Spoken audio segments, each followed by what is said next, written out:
अस्सलाम वालेकुम। आज हम इंशाल्लाह अपना टॉपिक 1B शुरू करने जा रहे हैं, बायोलॉजिकल मॉलिक्यूल्स।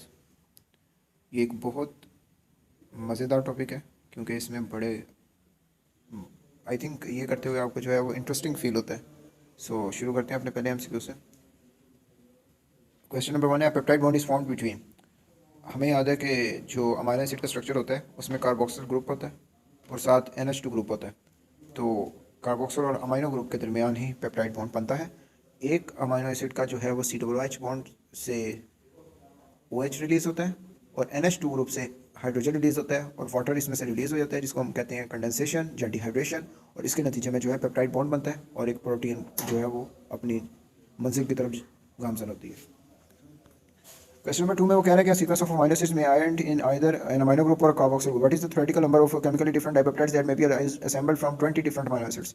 ओके स्टूडेंट्स, इसका एक फार्मूला है, वो आगे आएगा भी हमारे क्वेश्चंस में।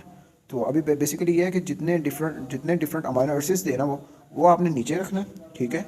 और उसकी पावर वो आएगी जितनी फॉर एग्जांपल डाईपेप्टाइड चेन बनानी है, फॉर एग्जांपल ट्राईपेप्टाइड चेन बनानी है। तो अगर डाईपेप्टाइड चेन बनानी है तो उसकी पावर 2 आ जाएगी। जितने डिफरेंट के अमाइनो एसिड्स होंगे, जितनी किस्म के अमाइनो एसिड्स होंगे, उनकी पावर वो आएगी जितनी अमाइनो एसिड्स पे मुश्तमिल जो है वो आपने चेन बनानी है। अगर डाईपेप्टाइड है तो 2 की पावर 3 आ जाएगी, अगर ट्राईपेप्टाइड है तो 3 आएगी, अगर डाई है तो 2 आएगी, अगर टेट्रा है तो 4 आएगी, सो ऑन। सो इस तरह हम इसको करेंगे तो यहाँ पे 20 का स्क्वायर आएगा, 400 हमारा आंसर है।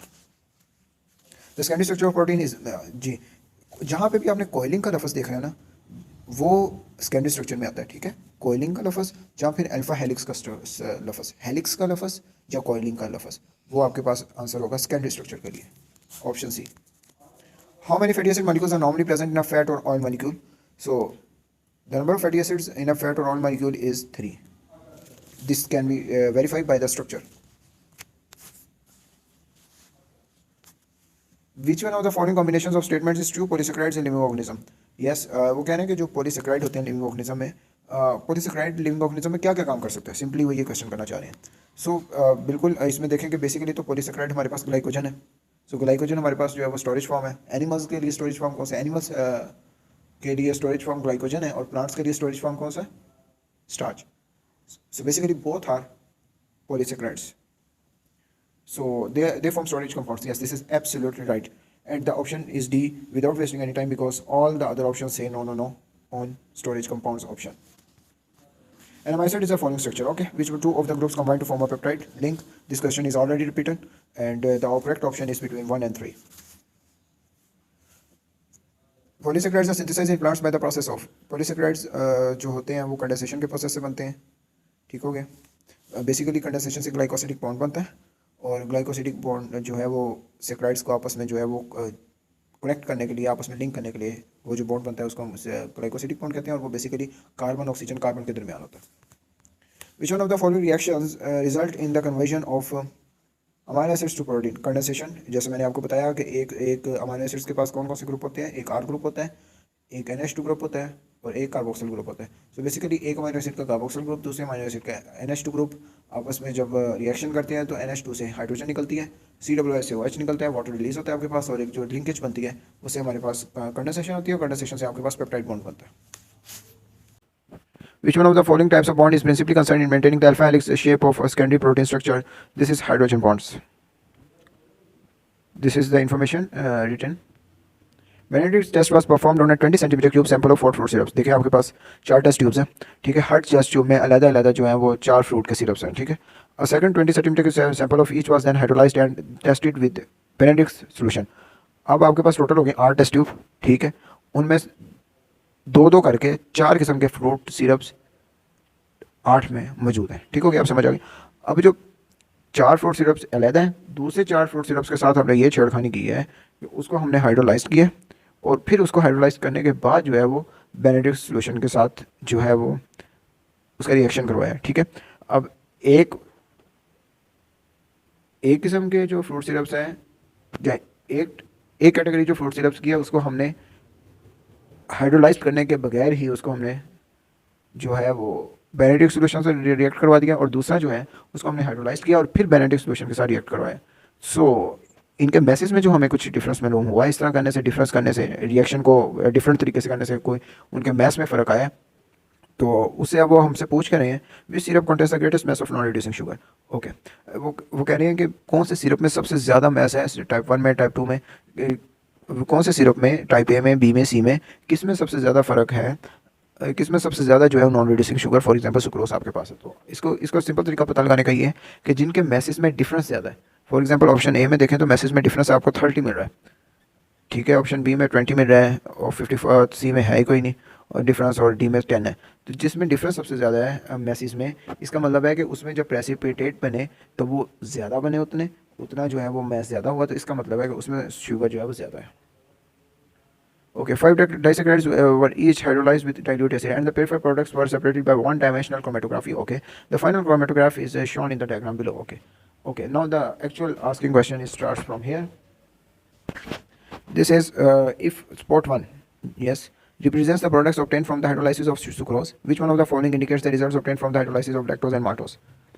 So we know that sucrose is composed of glucose plus fructose, and maltose is composed of 2 glucose molecules, and lactose is composed of 1 glucose and 1 galactose molecule. So the common sugar between all of these is glucose. So we know sucrose is composed of glucose plus fructose. This illustrates that point 1 and the first dot in this graph of sucrose section represents glucose, because maltose also contains glucose, that is in option 2. That is in option 3, and lactose is also contain glucose plus galactose, that is in option 2. So the right answer is alpha.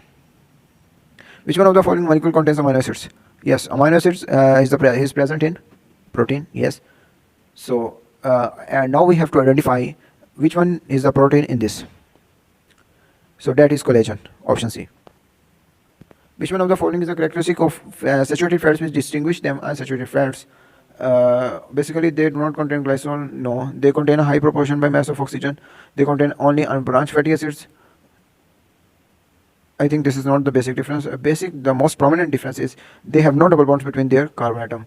Saturated fats have no double bonds between their carbon atoms, while unsaturated fats, known as oils, have double bond between their carbon atoms. Okay, the diagram shows a molecular structure. What is the structure enclosed by a box? This is a peptide bond formed between 2 amino groups by the condensation, OH removed from carboxyl, H removed from NH2. Okay, question number 16. The helical form of a polypeptide chain is due to the presence within the molecule of hydrogen bonds between C double bond O of carboxyl and NH of NH2 group. The hydrogen bond is formed that is responsible for the helical form. Which of the following is a complex of globular protein with non-proteinaceous material, that is hemoglobin? What does the hemoglobin molecule contain? This contains 4 polypeptide chains, each with 1 attached heme group. Which of the following does not contain amino acids?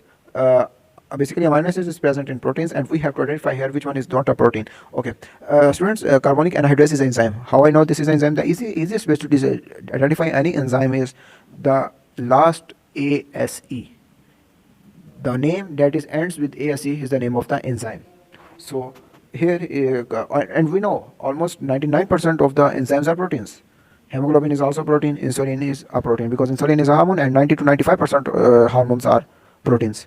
So option B left, and this is most understood. Basically not need to check all the options, here's discussion, but in the examination you have not to waste the time, and the correct option is B, glycogen. The diagram shows the carbohydrate. Yes, what is the name of the bond which links the 2 units? This is glycosidic bond, COC, between COC, and formed by the condensation between 2 monosaccharides. 22 says the diagram shows part of a polypeptide chain. What type of bond is X? Yes, this is actually repetition of the question number 20, but in a different way. And while seeing in the question number 20, this is oxygen here, and formed COC, glycosidic bond. Okay. So next question is about testing of components of solution. We know that sodium hydroxide solution. Okay, the question says 1 centimeter cube of solution X is mixed with an equal volume of 5% sodium hydroxide solution in a test tube. When 2 drops of 1% copper sulfate solution are added. Okay, we know copper sulfate solution is also the reaction with the copper sulfate solution, also known as by the name of Biuret test.